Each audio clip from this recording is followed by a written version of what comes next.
I'm Dr. Fred Ogola. I'm a professor of strategy and decision making at Strathmore Business School.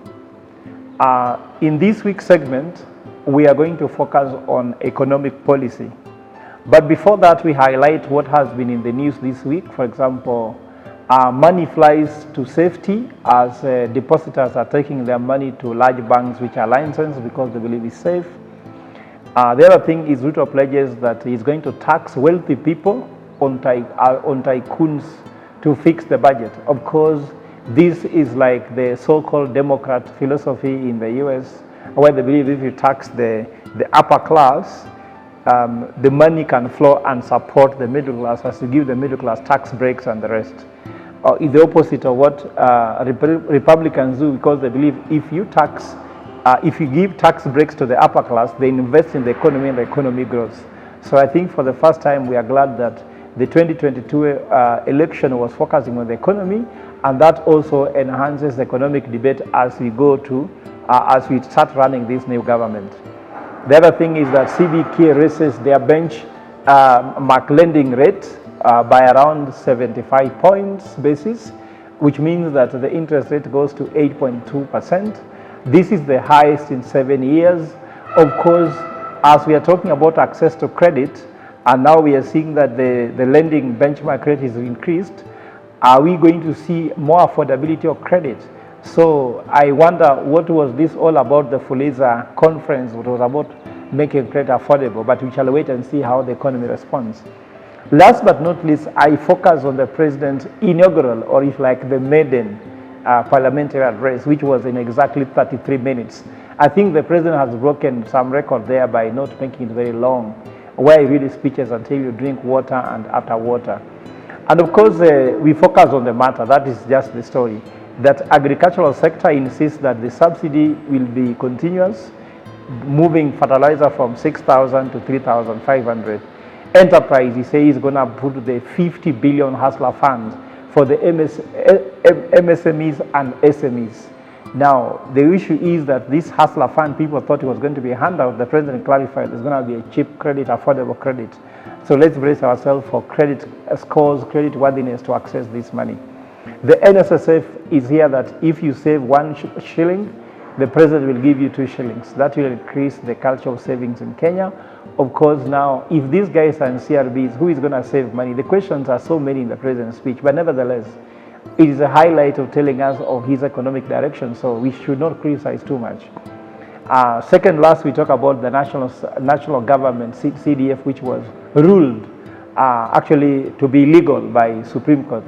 The president says he can find a way to accommodate with the constitution. So what we don't know is whether there is any legal institution in this country bigger than Supreme Court.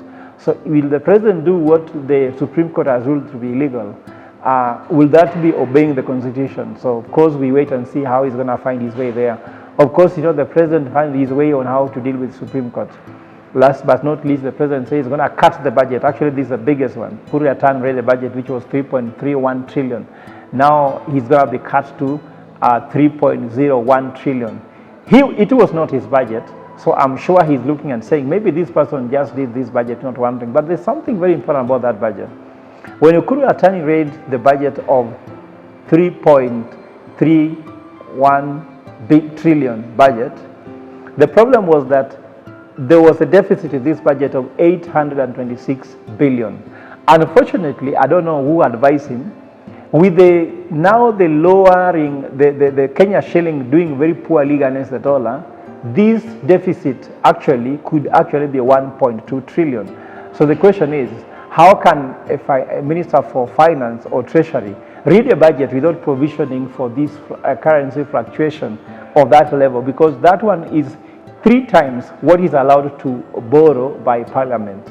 So how was this budget actually passed? The question remains, but the president has already lowered it by 300 billion, which means now the deficit goes to something like 0.92 trillion. So we put that aside. Today's focus will be about economic policy of the new president. And now the question here is that what's the difference between Uhuru's economic policy and Ruto's economic policy? Uhuru's economic policy was stimulus. Ruto's economic policy is austerity. So what's the difference between stimulus and economic austerity? Stimulus means you put money in the economy to allow people to spend money, and as they spend money, the economy can recover. That's an economic policy. Austerity means you cut the budget so that people can start living, like you said, the public sector spending, overseas trips will be cut down. So all the CSS which have been nominated in Parliament will be looking for how to cut these 300 billion from the different ministries across the board. And you know very well the government employs people, so this happens. So how is the soundness of austerity as an economic policy? From where I sit as an economist, put politics aside, I don't want to hear about the noise, we focus on the signal. Austerity measures takes away spending power of the people who need to go out and buy things, and there is going to be an economic recovery. You have to let people have money to go and spend. Because if somebody has 1,000 shillings in his pocket, if he's putting 400 shillings on rent, he's putting 300 shillings on food, and he's putting 300 shillings on transport, it will force this person to start having less food, so that because rent you can't lower your transport. So you'll take money from food and put in other things, and that means that the people who are doing food industry, they are going to suffer. And that's why that's we talk about the downside of economic austerity. At the same time, when the public sector doesn't cut the spend, it doesn't work, because when you cut the public sector spending, remember the government is the largest consumer, the government is the largest employer. When you cut that money, you also remove money from circulation, and this always leads to poor quality of life for the people in the country. And people having poor quality of life, that means that economy actually do not recover, but economy suffers. The third point is that a healthy society is a healthy economy. You know that from dynamics, that if people cannot be healthy, they cannot be able to eat well, they cannot be able to get health care, they cannot be able to access goods of life. The economy actually suffers, because actually the economy benefits when they consume health, they consume education, they consume food, they consume transport, they travel and buy luxury products. The economy suffers. Economic growth at the expense of economic development, that's another fourth impact, because if you're talking about economic growth, that you want to cut austerity measures and invest this money in developmental measures, what happens is that the GDP can actually grow, but the problem with that is that the economic growth does not necessarily lead to economic development. What's the difference? Economic growth only measures the GDP performance. It does not factor in how much does the GDP grow and impact on access to education, access to healthcare, access to goods of like food, among other things. So if you remove money and put them in areas where you want to grow the economy, it means that the economic growth does not takes place, but economic development does not take place, because economic development is about goods of life that people access. So when economy grows, where do you take the money? So that's another question. And the last but not least, in hard economic time, we need the government to invest more on the people and less into putting austerity measures.